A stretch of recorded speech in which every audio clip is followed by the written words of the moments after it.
Finally, I got this Lumos Ray Smart projector from Lumos PE. Yan. So, buksan na natin. Let's unbox this one. So, it's so cool, guys. So, yan. Inside the box, there's a projector and accessories. At saka may manuals and how to set ups. Ayan. Kayo na magbasa niya, guys. AB cord. Remote control, yan, walang kasamang battery, so wala talagang libre, guys. HDMI cord, power cable, sansaran, Dolby audio speaker, at saka ito yung mga support inputs. And portable siya, guys. With this, may pa-heating blower siya para hindi siya uminit. Yan. Adjustable lens para pwede mo siya idulit ba. Yan.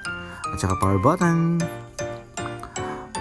Yan, Lumos na logo. It has a YouTube and Netflix pre-installed.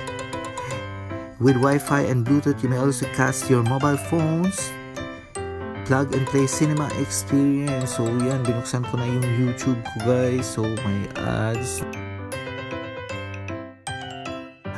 Representing the new Lumos Ray projector. And it's so cool. Now I can watch IWantTFC via Google Play. Amazing! Diba? Kasi yung person nyo, guys, forever kapamilya tayo, guys. Yan. So, hindi na talaga ako nag-Netflix kasi nga IWantTFC lang sa kalam.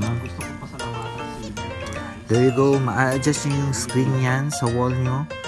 And, sansaran. There you go. PATRICK.DIGITAL.